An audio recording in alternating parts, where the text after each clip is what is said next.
I'm going to go ahead and maybe start on that and just briefly introduce yourself and who you are and who you're with. And there's a microphone if you start with it. You've heard from me, so you can. Okay. All right. Is this on? Yes. My name is César Cuauhtémoc García Hernandez. I'm a professor at Capital University Law School in Columbus. My name's Nick Torres from here in Columbus, and with a couple of groups, I guess, wear many hats like a lot of people in the room, but Dream Activist Ohio, which is a network of undocumented youth and allies around the state, and also an organization, a program called the Latino Policy Action Network. My name is Noel Andersen. I'm the Grassroots Coordinator for Immigrants' Rights with Church World Service, and I'm also a pastor in the United Church of Christ, so I'm very happy that our president of the denomination is here today, and served for a couple years as an assistant pastor where we had a Samaritan ministry just 45 miles north of the Arizona-Mexico border, where we went out and put water and first aid in the desert for migrants coming through. There's about 500 migrants per year that die in that sector. Hello, I'm Carol Temerson. I am with the Unitarian Universalist Church of Akron, Ohio. I am the chair of our immigration group. Hello, my name is Maria Sanchez. I am a dreamer. I'm here representing the Dreamers today in Ohio. All right, thank you. Again, their bios are in the packet. I'm gonna start off. Anybody can really start with this question. Is what does immigration reform mean to you, right here and right now? In Ohio, in this country. What does immigration reform mean to you? Anyone can start. We'll just kind of go down. I want everybody to answer that in maybe 2 or 3 minutes.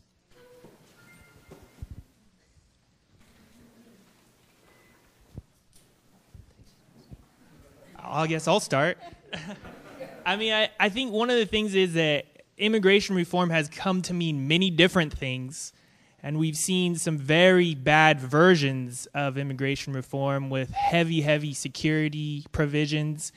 And I think what it means to me is we as a people, united, have to create a movement for what we want immigration reform to be, which is a pathway to citizenship for 11 million people, which is that it keeps families together, there's family unity, that it's not contingent on some sort of security provision, some sort of trigger we're waiting for the insatiable desire of security, but that we really want to see justice for all people. That's what I think it is.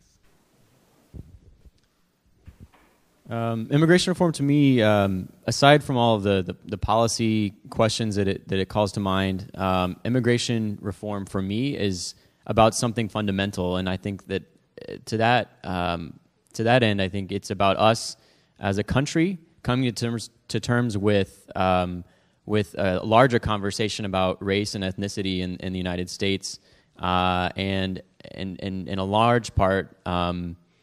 Acknowledging that what the country might look like in 20, 50 years is very different from what it looks like now, what it has looked like even a generation or two ago. Immigration reform to me means both an opportunity and a threat. It's the opportunity to finally recognize reality, to come to terms with the reality that we have immigrants here, and we will continue to have immigrants coming into the country because both of economic ties and because of family ties, of social and cultural ties.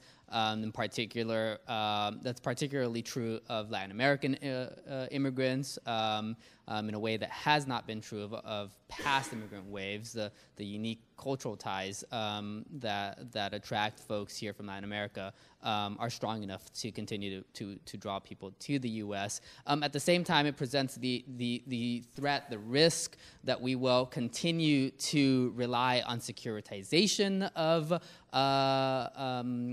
the border and on demonization of immigrants, that we will continue to rely on militarized tactics as a way of trying to stem what is perceived to be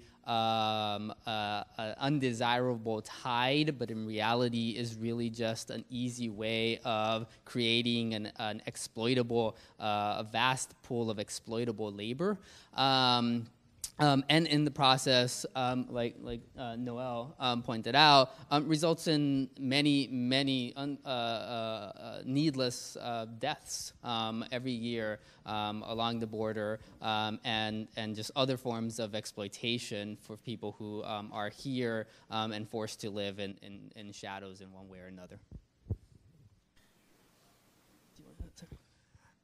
Just quickly, I would just echo what I said earlier, but to me, immigration reform is, if it's done well and done right, is another blow against racism in America.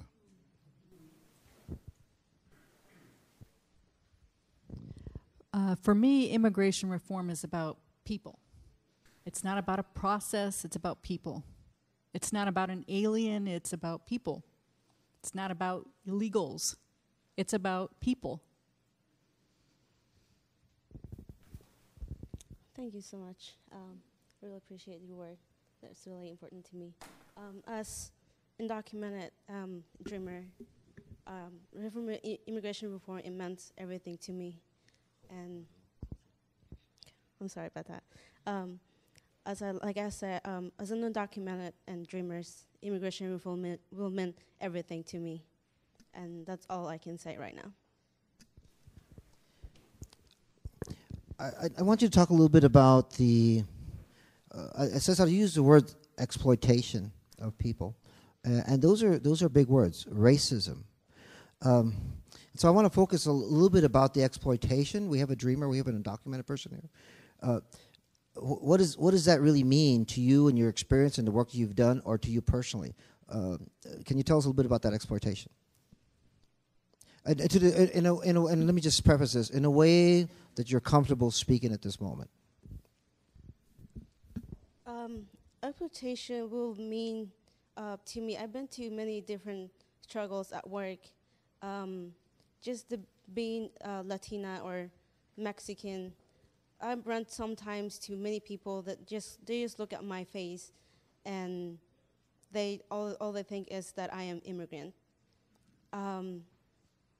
Exploitation will be that many times my family will be seen as nothing sometimes, because being an immigrant and undocumented, and if I run to places where I see families, and I see that just because they're immigrants and not given a right that every citizen has.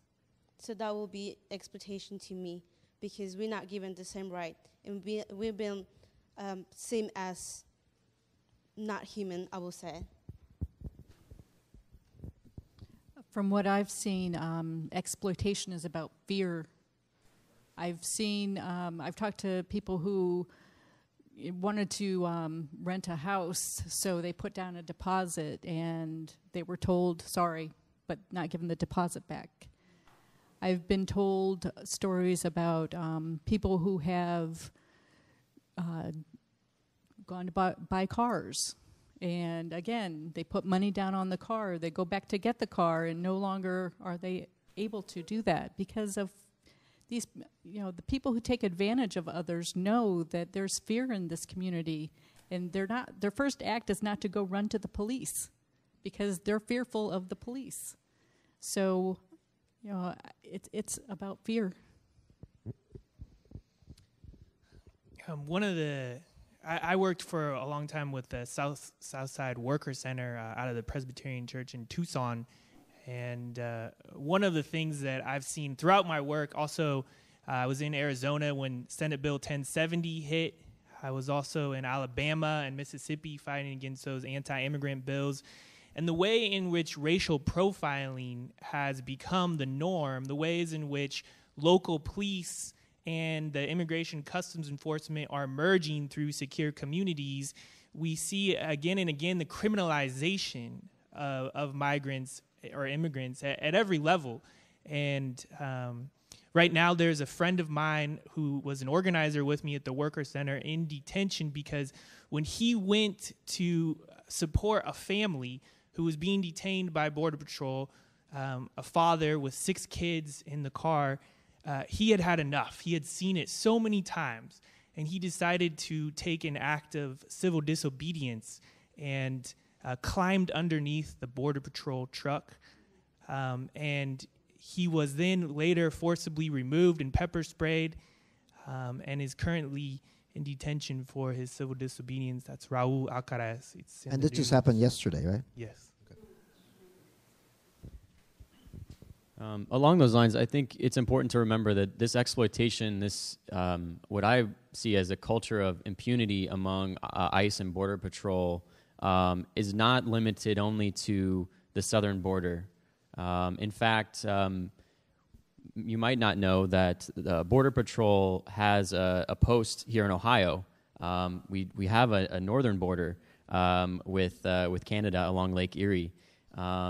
And there is a post around Sandusky, Ohio. And in fact, Border Patrol is well known in that area to profile, to abuse local communities, patrolling up and down the 80-90 corridor. And in fact, there's a lawsuit against the Border Patrol by a number of groups that have had enough. They've filed a lawsuit.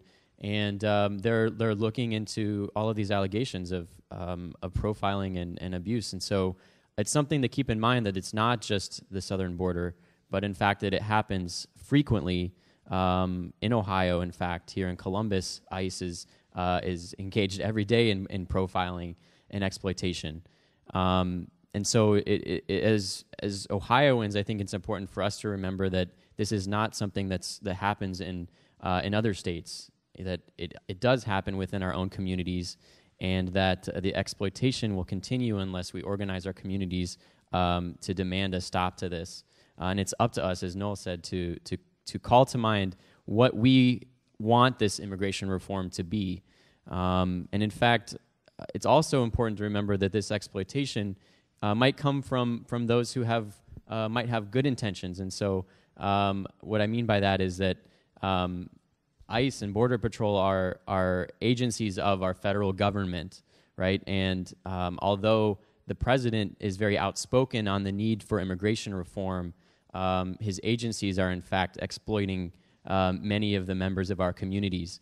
And if we don't hold him accountable, if we don't hold the administration accountable for that exploitation, then I believe that we're missing a great opportunity for larger justice and a shift in our communities to a much more just actuation of immigration enforcement. Thank you. Exploitation is a strong word, but it's a word that I think accurately characterizes a theme that's embedded in immigration law, and that has been embedded in immigration law going back well into the 19th century. The Supreme Court's over time and again reiterated the point that Congress and the president can enact legislation as to people who are not citizens that they would never be allowed to enact if it were targeted towards citizens. And that's manifested itself in various ways, but it's always manifested itself by targeting whatever the undesirable group of the day happens to be. So in the late 1800s, that was an explicitly race-based consideration. The Chinese Exclusion Act explicitly targeted and kept out people who were Chinese, and then it was expanded to the rest of Asia later on. At some point in the early 1900s, we targeted politically undesirable individuals, the anarchists and the socialists, and later the communists. Right? These were folks who adhered to a political ideology that was perceived to be dangerous, unwanted, un-American. Later, that was expanded to be a subtle and yet very distinctly discernible class-based exclusion that we have today, so that we constantly hear how we need more and should want more highly skilled immigrants, while presumably ignoring the reality that we need people who have not had the opportunity to obtain high levels of education. They are just as valuable. They contribute just as much to our economic system, to our quality of life. They create stable communities. They revitalize communities. They create businesses. They employ people. Sometimes they employ themselves and their family members. Other times they employ others, right? They go on to create, say, Google. But many of them just create the little corner market, which is an anchor for that local community, if not for the entire world, right? Like Google is. And at the same time, we view immigrants as somehow. We view immigrants in the way that we falsely view ourselves, which is that we are all extraordinary people. We are not all extraordinary people, right? Somebody mentioned earlier this notion of exceptionalism. We think of ourselves as exceptional, but we are mostly just ordinary, regular people. And as ordinary, regular people, we do a lot of good things, right? We make meaningful contributions to a small number of people in our lives, but we also mess up. Right? We also do dumb things. We also engage in crime, and some of us are better at not getting caught than others, right? Because some of us learned that you smoke your marijuana in a dorm room, not in a public park, right? Clearly, there are some people who just don't have the opportunity to smoke it in their dorm room. But those people are no less capable of contributing to the quality of life and the economic system that we value so dearly, and yet we view those individuals as being dangerous in the same way that we view the Chinese and the anarchists and every other group that has at some point occupied the villain of choice for that era.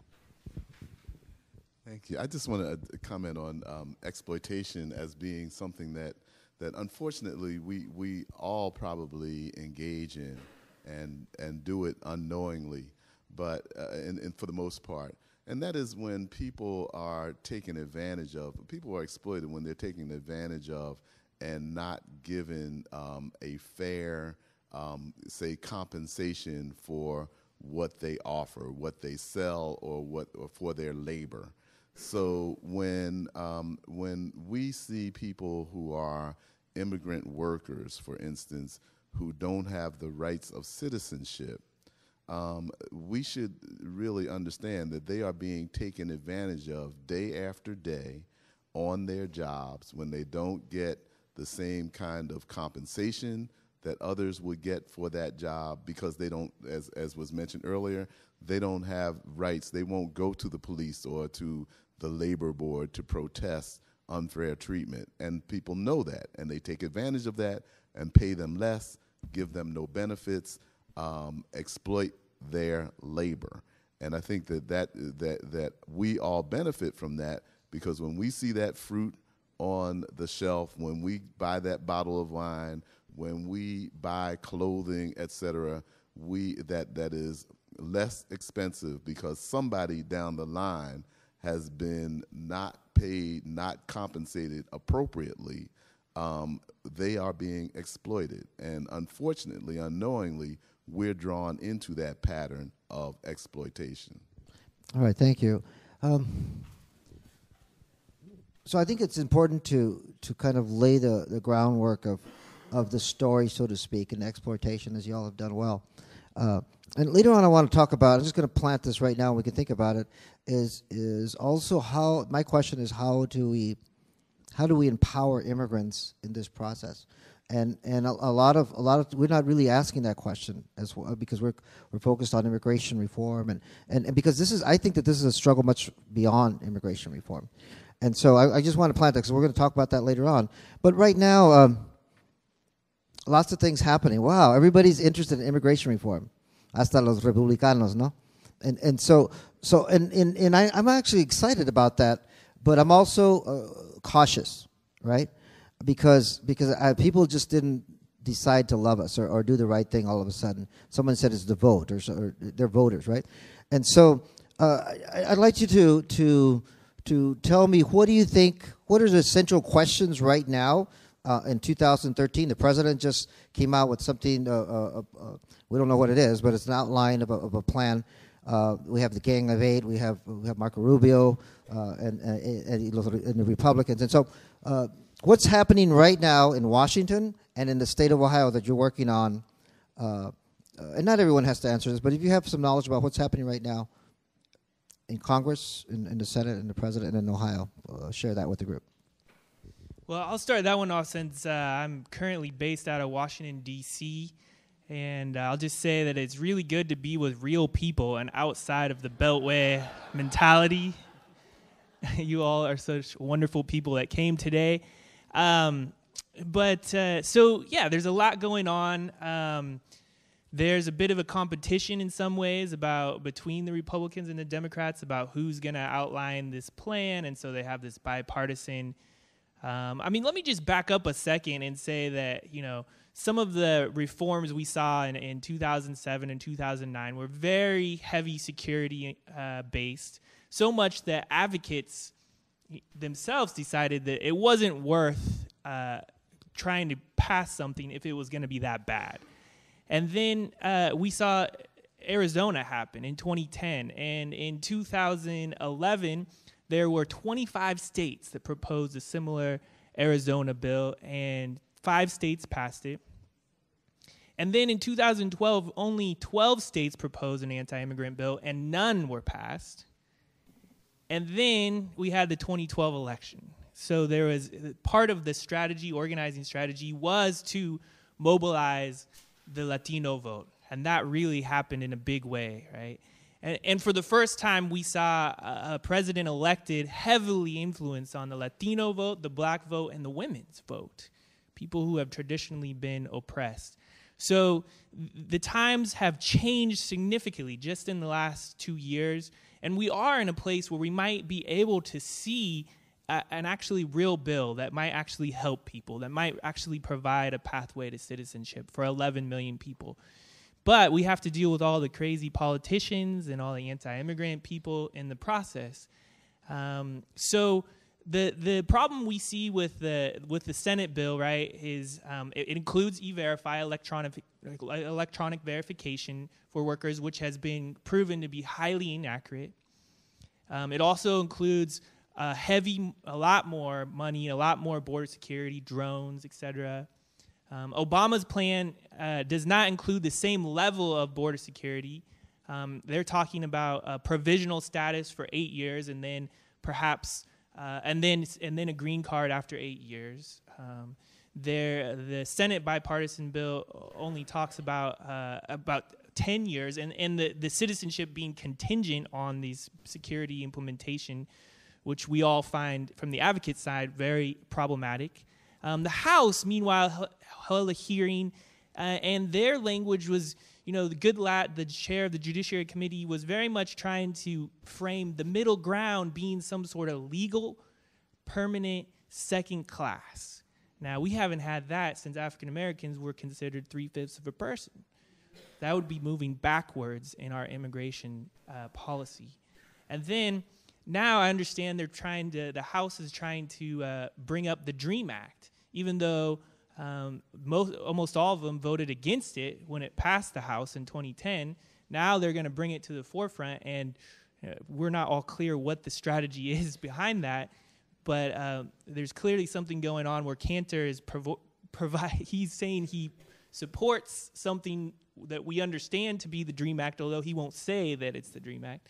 So that's sort of where we're at in D.C. And from the Interfaith Immigration Coalition, who I work with, we're doing 3 steps of people meeting like we're doing right now, educating ourselves, strategizing, and then congressional visits with your senators and House people in your districts, and then actions, family unity vigils, and other symbolic important actions. So, sorry I took a long time. There's someone else. Nick, do you want to maybe talk about what's happening in state specifically? But you can comment on national as well. Sure. I guess I would take a step back, as like Noel did. Take a step back and actually back to the question of what is immigration reform. And to me, immigration reform is not simply a federal piece of legislation, right? We've spoken about building a movement for immigrants' rights, for legalization, for things that will affect our communities in a positive way. And if we think along those terms, we have to consider a much larger idea of what immigration reform would be. Things like measures at the state level. You know, Noel mentioned the Arizona SB 1070. Ohio was, in fact, one of those states that introduced a bill that was mirrored on Arizona's SB 1070. It didn't pass, thankfully, but it's been one of a number of anti-immigrant, anti-worker, anti-Latino pieces of legislation that's been introduced in Ohio over the last, I would say, 5 to 10 years. If you look at the legislation that's been introduced in Ohio, it's been overwhelmingly anti-immigrant. That changed, or it's beginning to change, I think, if we look at the shift in the environment from anti-immigration to pro-immigrant, pro-worker, pro-Latino, then we would consider maybe a turning point has started. Last year, for the first time, a bill was introduced that would extend in-state tuition rates regardless of immigration status. And so if we think of immigration reform as a larger package, we have to think of what we can do to improve the mood, improve the overall environment in our state and in communities around the country, what we can do to improve the conditions. So not just at the federal level, but also thinking of what other areas of legislation, of administrative measures, of local issues we can push forward. And that collectively, I think, constitutes what I would consider immigration reform. And so, you know, there's a network of people right now that are working on another bill to be introduced this year, again, on in-state tuition rates for undocumented students so that they're not left having to pay 3 times the rates of students who graduated from their high school who are citizens. So that's one example. Another example would be working to erode the Secure Communities program locally. Things like working to make sure that there's better accountability for ICE and Border Patrol in the communities in which they work. So I think if we look at this movement for immigration reform, there's a lot to consider at the federal level, but I think and the faith community really plays an important role in this, I think, because it's seen as sort of a centering of the rock, right? The rock of morality among the conversations for immigration reform. And you see the politics happening on the left, on the right, and in fact, a lot of the rhetoric, even from those who we would consider allies, even the president coming out and saying we need immigration reform. Yet when he talks about immigration reform, his first 2-3 points are always about border security, enforcing the border. We're a nation of laws. You know, if you look at the rhetoric that even our allies are using in this debate, we have to be honest with ourselves and admit that a lot of the rhetoric is more slanted towards the anti-immigrant rhetoric. It mirrors it very closely, and so what I think is if we work together on both the state level, the local level, and pushing forward issues that will benefit the immigrant community, that we'll start to see that rhetoric shift, that we'll start to create a more positive tide of immigration reform at all levels. And so hopefully that will then impact the way that we think about the issue and the way that we talk about it in public. Let me interrupt there if I could. And what I thought about is that most of us who are working on immigration reform, we're all immigrants, right? At one point, but we're currently not here undocumented, right? And somebody asked the other day, where and we ask this all the time, where's the undocumented voice in this process? And you reminded me that. With that, I'm going to ask Maria if you could maybe comment a little bit on how you're feeling about what's happening right now. I mean, however you want to do that, Maria. Okay, I actually write down something. I'm just going to read it off right now. Okay, my name is Maria Sanchez. I was born in Chiapas, Mexico, but have been raised in Columbus, Ohio, and call it home. As many dreamers, I was brought in the United States at a very young age. I attended and graduated from high school in 2010. After graduation, I wanted to be able to go to college and continue my education like many of my classmates. When I spoke to my counselor and eventually my principal, and I was told that I was not be able to attend college due to my status, and I'm an undocumented. I have been searching for opportunities to attend college, but due to my immigration status, that's seemingly impossible. With a lot of hard work, many by dreamers themselves, and recently implemented deferred action that hope to have renewed to work for tuition equity in Ohio for undocumented students like myself. As of today, dreamers in Ohio are classified as international students and therefore charged 3 times more than Ohio residents. I consider myself a Ohio resident that should be able to access to Ohio tuition rates as other Ohioans. I and many other dreamers have been educated in the U.S. public high schools system, and we think that we should be able to access higher education as Ohio residents. Many undocumented students give up before they graduate in high school because they see no future for themselves without access to higher education. The reason that I'm here today is to ask for your support. Support for tuition equity in Ohio for undocumented students who have graduated high school and true residents for the state. Fair tuition will allow many students, thousands of dreamers in Ohio to access higher education at affordable rates.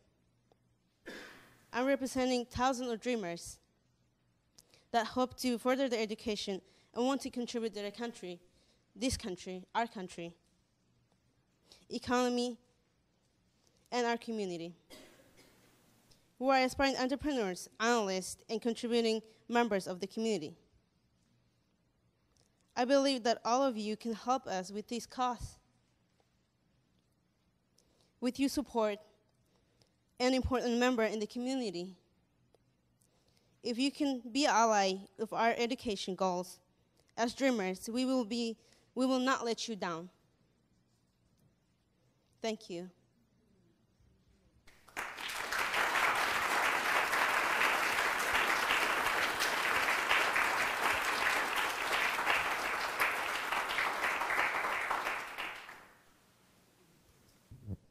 Thank you, Maria. I appreciate that. And you said exactly what my question was: is how do we take time to actually hear from the undocumented, and not only not just hear their stories, but empower. And so the empowerment of immigrants, of young people, of dreamers, of undocumented people, is how do we empower them? What I hear you asking is in-state tuition is a DREAM Act. So I'm wondering if maybe we could talk a little bit more, kind of lead on that, as far as the DREAM Act, maybe a little bit of where we are with it, and maybe talk a little bit about the DACA, the deferred action, as well. And Maria, if you want to comment, and anyone else can comment on that. Yeah, the tuition equity in Ohio, it's a really important piece for us as dreamers. The tuition equity will actually allow us to further our education, higher education, that we might dream as to have access to higher education. Also, the deferred action, we have an opportunity to actually have a better job and apply to different places, maybe not where we will not value as great workers, and maybe taking advantage of because of our status. So this is an opportunity that we might have, but also that we're still not able to further our education and continue and want to be productive in this great country.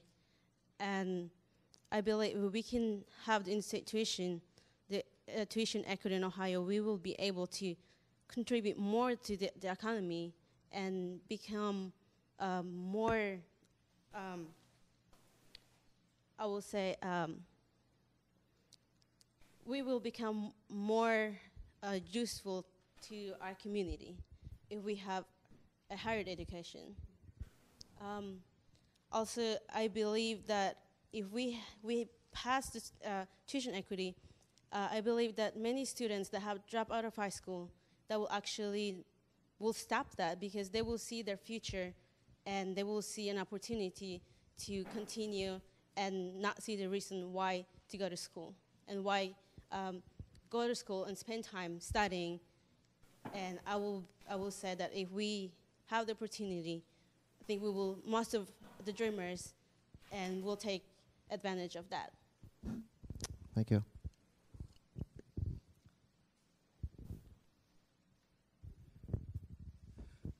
I want to comment on this, the question about undocumented people and giving them voice. When I hear this, and I hope you all can make the connection that I'm making in my mind, I don't know how many of you saw that PBS series, maybe last month, called The Abolitionist. Many of you may have seen that.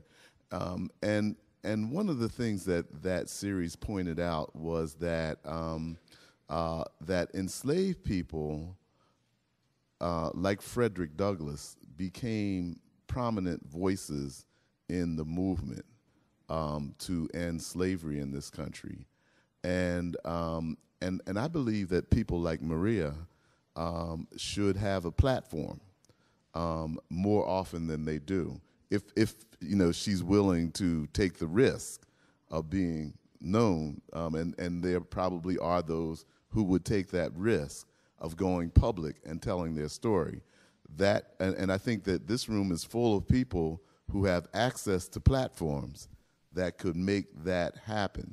So I think one of the ways that we do that is to get the voice of the people who are directly affected, who can speak most authentically to what is happening, as we've heard from Maria this morning.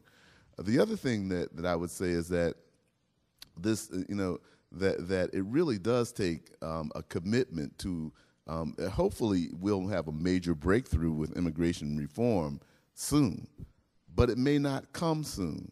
And I would just say that we who are gathered here need to be committed, if necessary, to a long-term struggle for the transformation of this country in terms of its attitudes. Hopefully, that won't take 200 years and a civil war like it did with slavery. But I think that it really does take the transformation of the mindsets of voters who may be in a different place, who may not even care right now, into becoming activists who will vote and put their money on the line to bring about the change in this nation. The civil rights movement is a good example, a good case study for how change happens. You must remember that Adam Clayton Powell Jr. was elected to Congress in 1947, and every year from 1947 to 1964, he put a civil rights bill before the Congress of the United States. It took that long, but he was persistent. And I think that's the lesson that I would offer to all of us. We need to be persistent and bold, even though it may not look like we have a chance of winning right now. So this is not, and what I'm getting from that is that this is not a campaign. It doesn't end on a specific date, right? It continues. The fight for justice continues. And even I was in a conference in Atlanta. Even redefining what citizenship means, right? And so what is it? We see in this country, we see it as a privilege, and we take that privilege away as in punitive ways, you know. And so how do we all come into this as just citizens? We're all citizens, right? And the other side says the A word, right? Amnesty. I'm not afraid of that word, but we get into the kind of logistics of language. So I want to go into that in a second as far as redefining. This is much more than just getting a bill, people, and a party claiming credit for it, right? A lot of that stuff's happening. So, but let's talk a little bit more about the in-state, because I do want to hear a little bit about the in-state tuition. Sure, and I was lucky enough to be along with Maria. Last Tuesday we had a lobby day, and we visited with a number of state senators about the in-state tuition issue. What it's coming down to basically is that there needs to be more education among as we said, the people with platforms. I think we've had questions about which, you know, some of the first questions that you hear from legislators when we talk about the issue is, well, what does the Inter-University Council think about that? And so the Inter-University Council is made up of all of the members of all of the public universities in the state of Ohio. There's also associations for community colleges. They might ask what your local director of admissions at your community college thinks. So it's a long-term struggle, I think, for educating our communities and educating all of the people that are involved with this type of decision. And so at the same time we're working on legislation, we're also having conversations with local community colleges and associations to educate them on the issues that are coming up. So in Ohio, there's according to U.S. Customs and Immigration Services, there's been roughly 1,500 young people who have applied for and received deferred action for childhood arrivals in Ohio.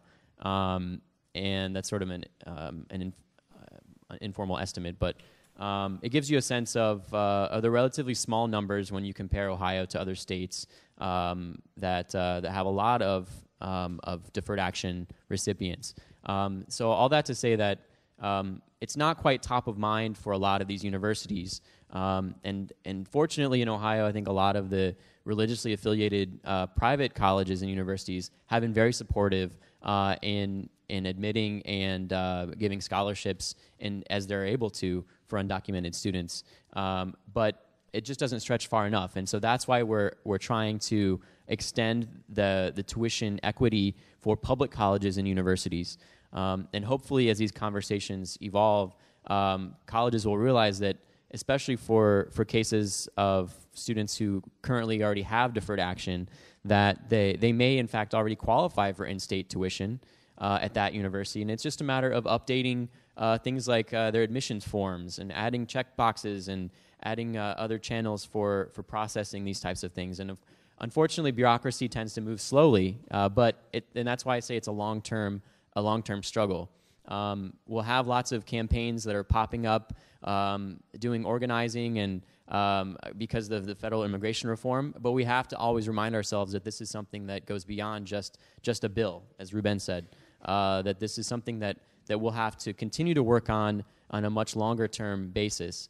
And as things pop up, like in-state tuition, as other issues pop up with the deferred action, we have to be in a position to educate our other community members. For instance, another topic that's been important, and a lot of you may have heard about this already, but there's been a lot of difficulty recently for deferred action recipients to receive driver's licenses in Ohio.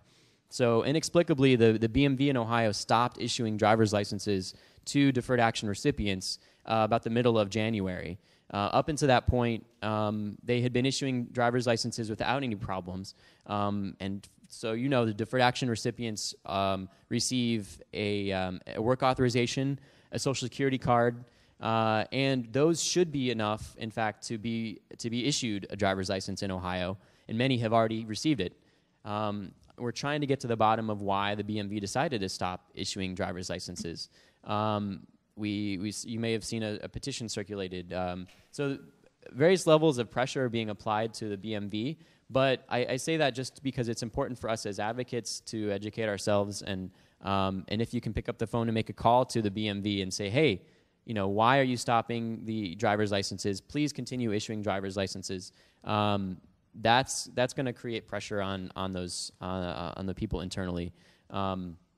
But along with back to the in-state tuition, it's something that's continuing to develop, and as much as we can provide those opportunities for people like Maria to be able to share their stories, to speak very eloquently and powerfully to those legislators.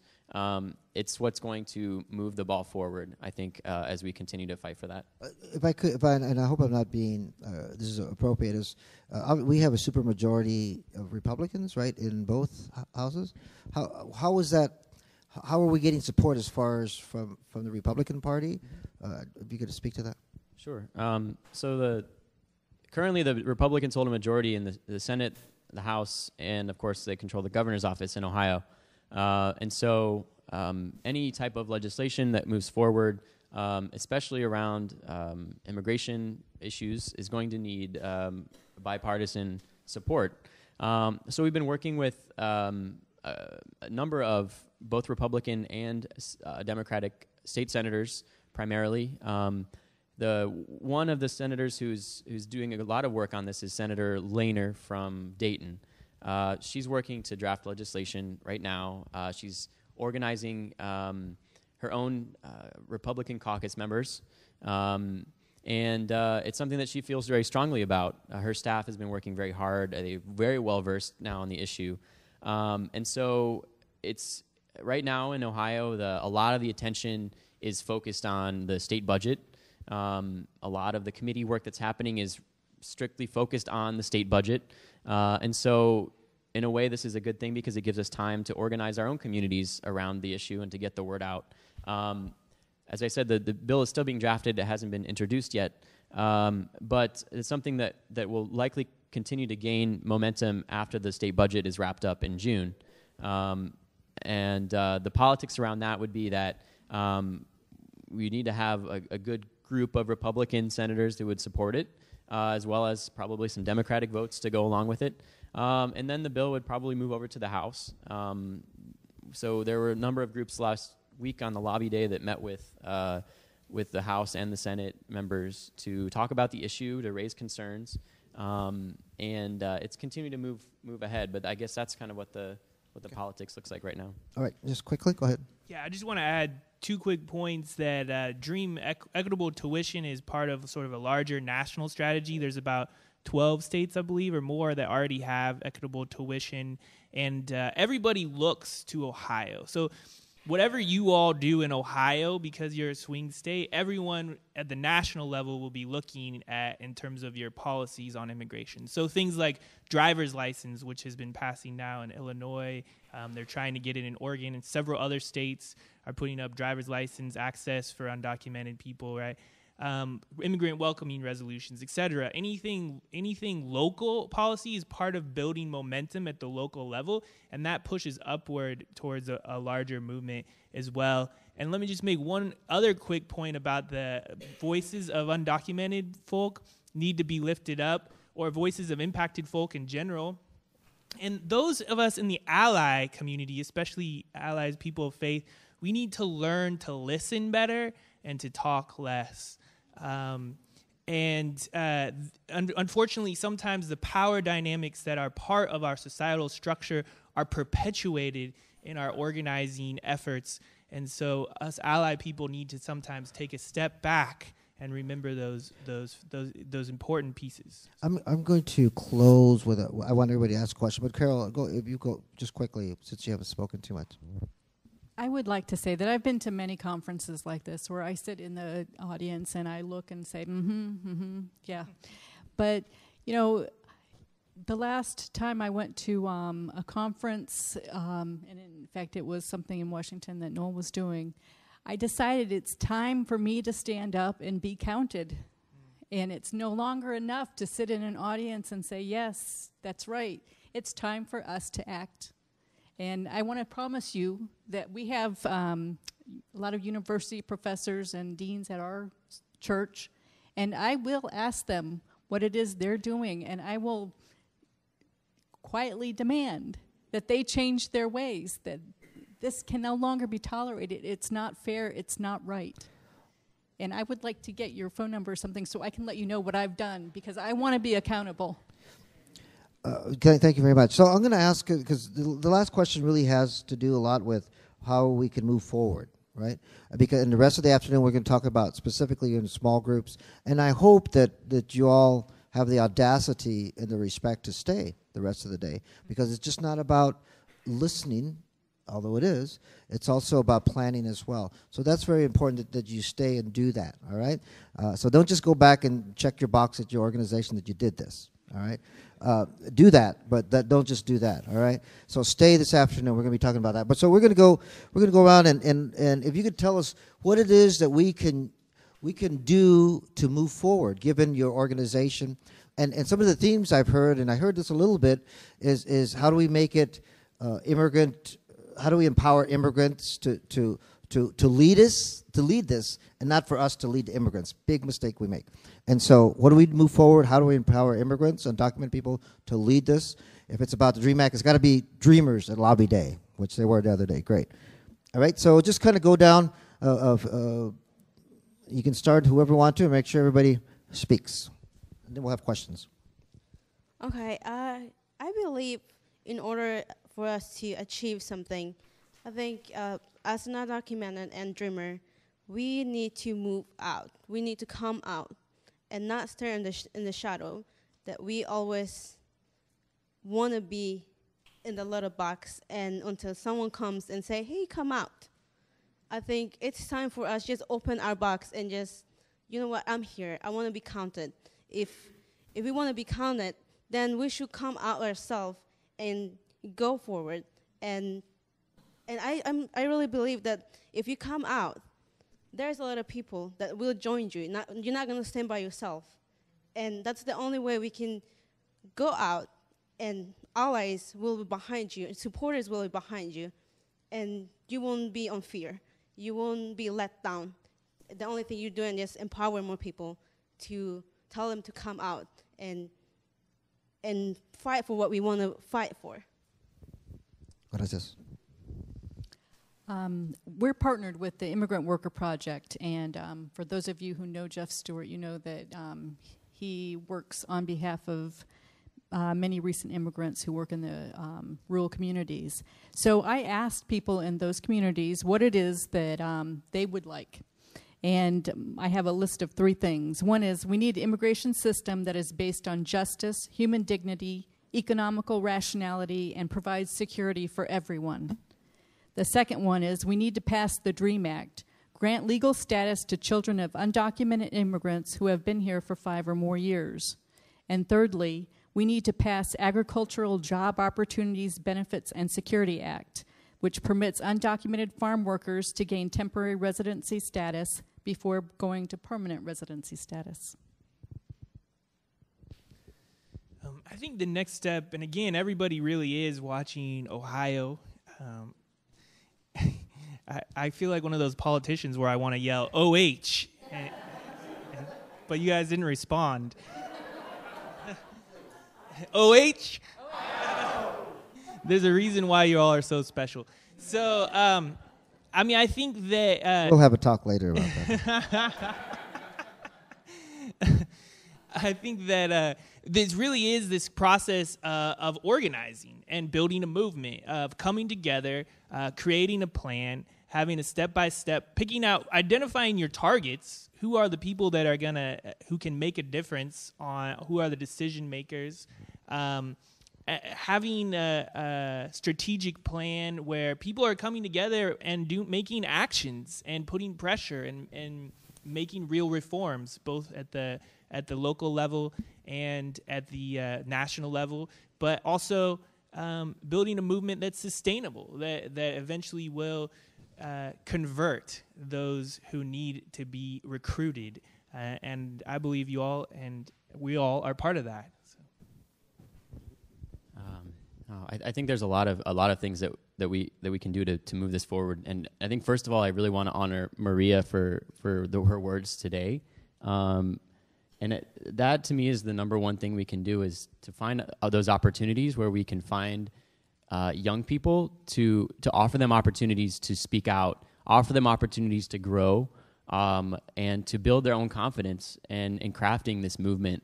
Not only this movement, but if we talk about the larger movement for social justice, I think there's lots of opportunities to bring new, young and fresh minds into the mix. And so any opportunity we can to bring those in, I think is one that takes us a long way in building that sustainable movement.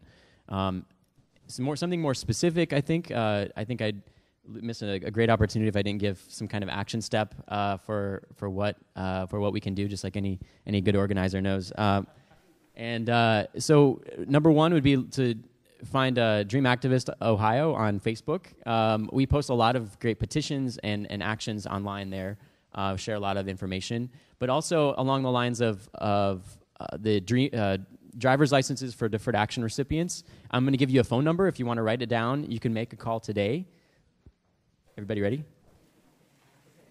614-752-7798. 614-752-7798. That's a number to the main office for the Bureau of Motor Vehicles for Ohio.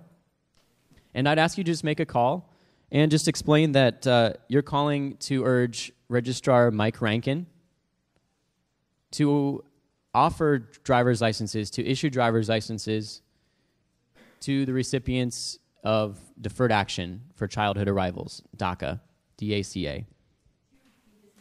Sure. The Mike Rankin is the registrar for the state of Ohio, the Bureau of Motor Vehicles. And it's a very simple call, just takes a few minutes. There's been other people that have been making calls, so they're probably accustomed to taking your message. And we'll make sure that we have these posted as well. Okay. I think one of the important parts of this conversation that I want to highlight is as we move forward the importance of shifting the rhetoric away from this notion of exceptionalism. It's not because I don't think immigrants are extraordinary. We are all extraordinary in one way or another, right? All of us who have had a loving person in our lives know that. But the problem is that we have to convert that idea of exceptionalism into some concrete criterion. And policymakers are really good at doing that, and it's and they do it in such a way that inevitably, necessarily leaves out many people who are nonetheless deserving of the dignity that comes with being a member of our community. A member not in a legal sense, but a member in the ways that truly matter, right? The social and the cultural ties.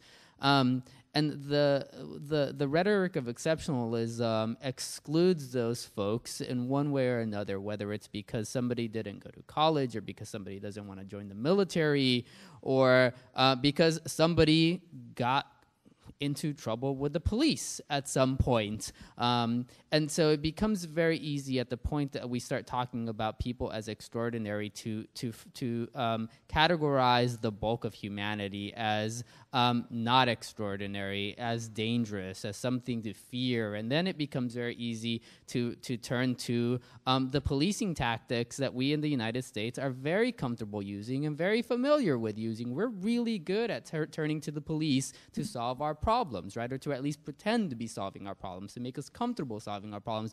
That's why we have millions and millions of people who are in jail, right? That's why today, as we're sitting here, there are 34,000 people sitting in an immigration prison somewhere in this country, Right? That's why last year there were 429,000 people sitting in an immigration prison in the United States at one point or another during the year, such that the Department of Homeland Security is now the single largest imprisoning agency in the country. It houses more people than the Federal Bureau of Prisons. It houses more people than the state of California or the state of Texas. It's a prison agency. Right? Imprisonment is a core part of our immigration policy today, and it has been going back to the Bush years, but it's exploded during the Obama administration. And the rhetoric coming from Washington suggests that that is not going to decrease anytime soon. If anything, it will increase, right? As we I link that back to this idea that there are some extraordinary humans out there, and it is only those people who are absolutely perfect who are deserving of full the full dignity that comes with, or the dignity that comes with full membership in our political community, and the rest of us aren't. Right?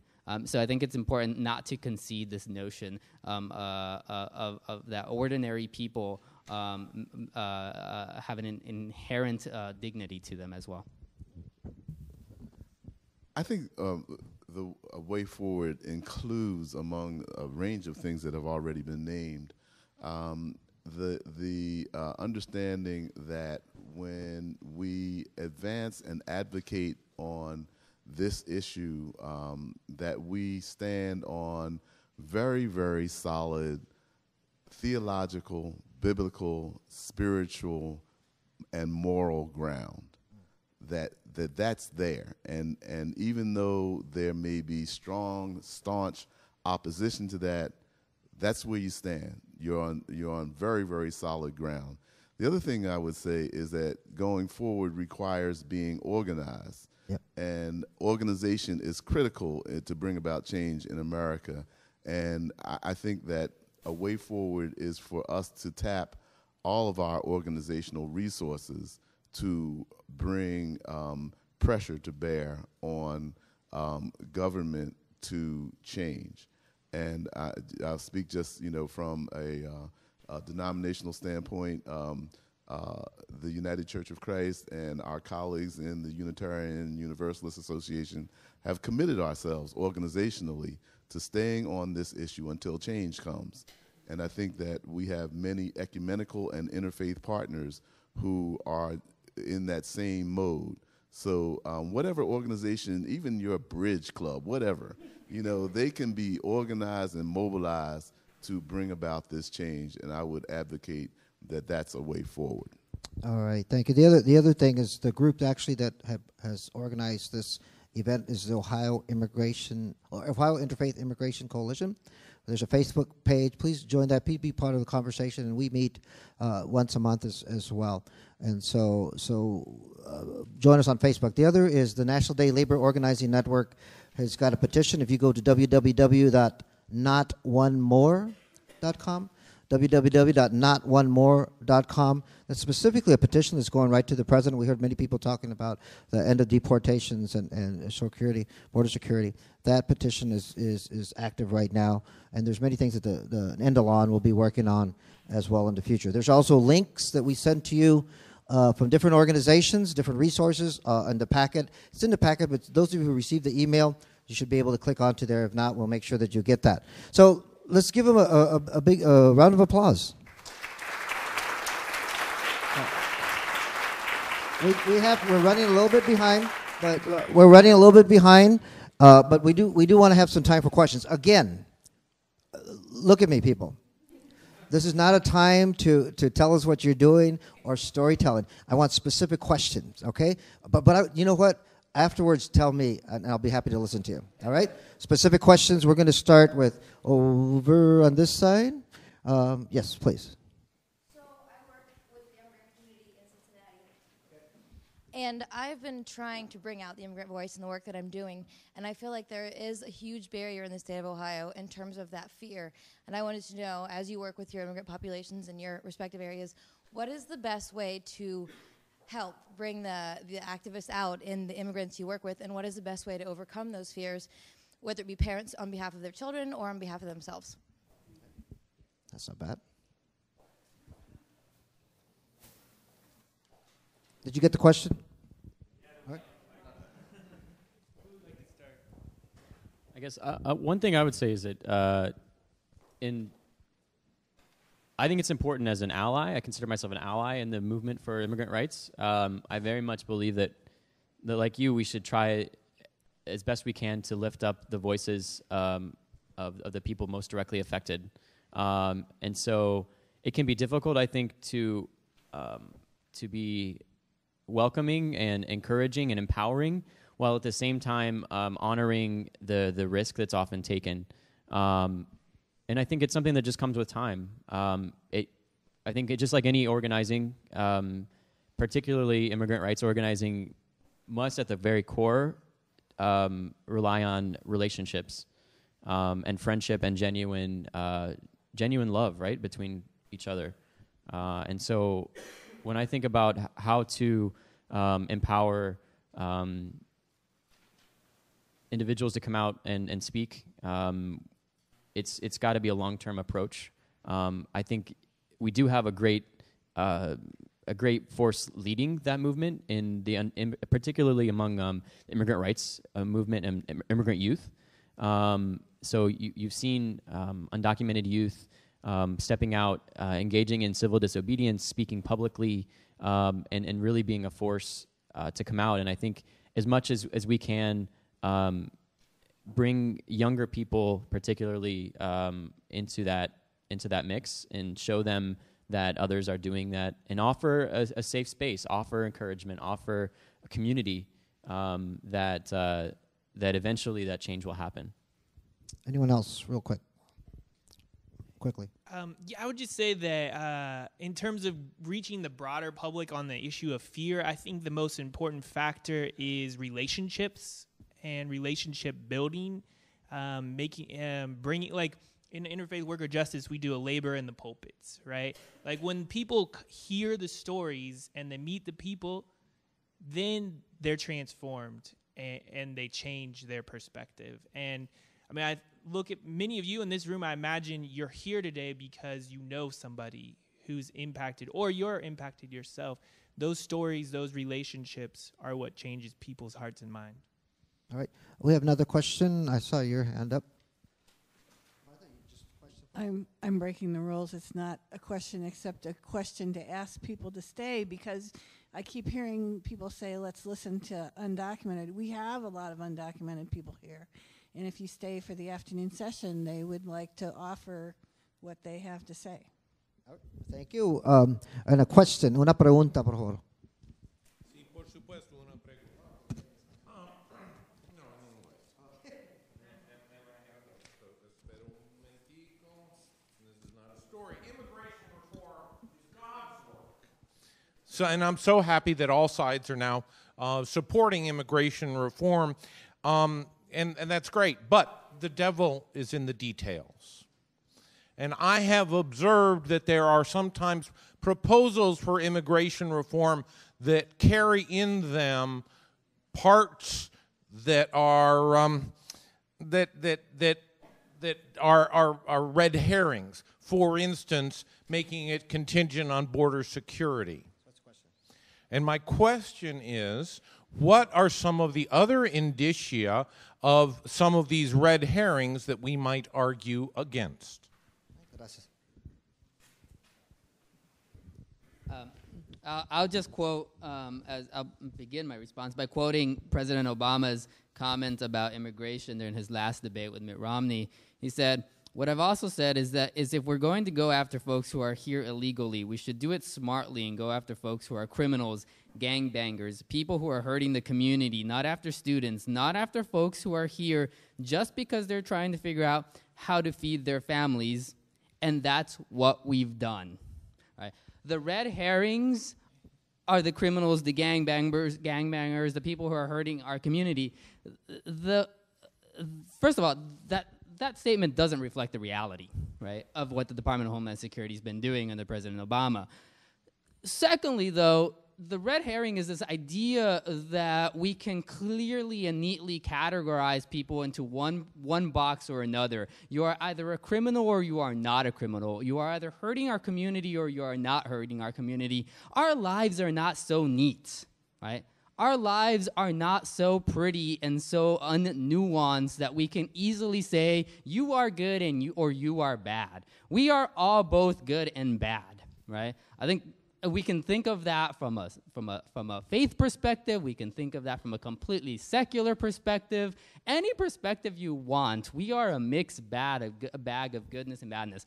And so anytime that you hear somebody talk about people who are criminals as being the ones who we should be targeting, or that we should be privileging those who are not criminals, be very, very wary, because what happens is that those nuances cannot be operationalized so easily, so that it becomes very easy to say, yes, we should go after the criminals, and then 188,000 of the 392,000 people who were removed last year are not criminals, right? Have absolutely no criminal history. Of those that were, I'm sorry, I just got those numbers backward. The 188,000 were the people who had a criminal history of the 392,000. And of those, 20% of those criminals, those criminal aliens, were convicted of an immigration-related crime, right? Another 20% were convicted of a traffic crime. 43% of that 188,000 were convicted of immigration or traffic offenses. These are not people who I think of as hurting my community. They don't make my life that much worse, right? Another 23% were convicted of a drug offense, right? If we are going to concede that the criminal aliens are hurting our communities, then we have to concede that the war on drugs has been a massive success, right? And that is a conversation that I am entirely happy to have with anyone in this room or anywhere else, right? So that over 60%, 2/3 of the people who are being labeled as these criminal aliens, these dangers to our society, these people, these hordes that are massing on our borders, imposing a threat to our communities, are people who have not done anything that many of us in this room don't do on a weekly or daily basis. How many traffic laws did I just violate on the way here? Many of them, right? All right, stop right there. All right. Hey, let's give him a hand. Let's give him a hand. Your question, please, Michael. I hear my name is Michael Montia. I'm an immigrant. I've been detained on immigration prison, like they said. I've been have my son graduate from Ohio State, first graduate from Worthington. I understand that. The immigration reform, and I hear it also, is only focused in this panel on the Hispanic. And Columbus, Ohio has 3 main ethnic groups here.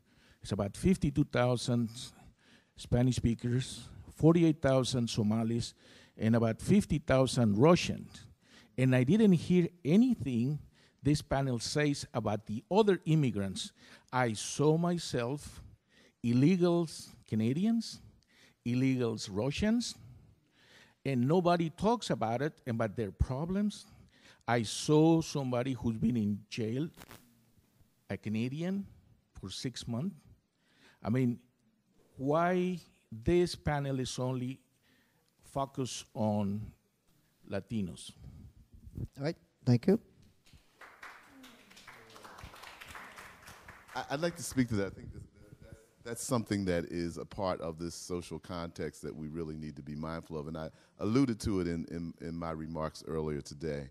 I think that, for instance, your point is well taken. In New York City, the largest probably group of undocumented immigrants are Russian, and especially in Brooklyn, and that's something that's not often pointed out. And the reason is that in immigration policy and practice over the decades, race has been a very determining factor, and racism, American racism, really, and it complicates this issue. But I think people working on this issue need to be mindful of it. What you pointed to is that for Latinos and Latinas, there is a kind of a second operative principle that really singles them out among other immigrants. I think you'll find less Somalis coming into the country illegally because it's so hard to get here from there that they usually come in by legal means. But I think and I think that there you have quotas operating in terms of how many people of color from Africa can actually migrate here legally to keep their numbers in check. So what we see is, at least for partially, racial screens that are being used and that's why the focus on Latinos and Latinas is mainly about racism functioning. I think the point is well taken, but because we have worked with Russian immigrants in the last 4 years, with lots of Asian immigrants, undocumented as well, undocumented Irish as well, and so it's much more than just south of our border. But we know that because of the proximity, that's going to be a big part of the conversation. Maybe a woman or a young person. Is there a young person? We'll go with Lee. I do have a question. This relates to a comment that came up in at least one of your presentations when you talked about that efforts at immigration reform, evidently even the president's comments start with discussions about security. And one of the things that I have noticed is that there definitely is a group of corporations in particular that have a huge vested interest in maintaining the status quo. I'm referring, of course, to the private prison industry, the largest member of which, CCA, I actually get on their website occasionally. What, your question? Okay. The question is anybody focused on what can be done in terms of the reality of the fact that people are making millions of dollars off of detention centers?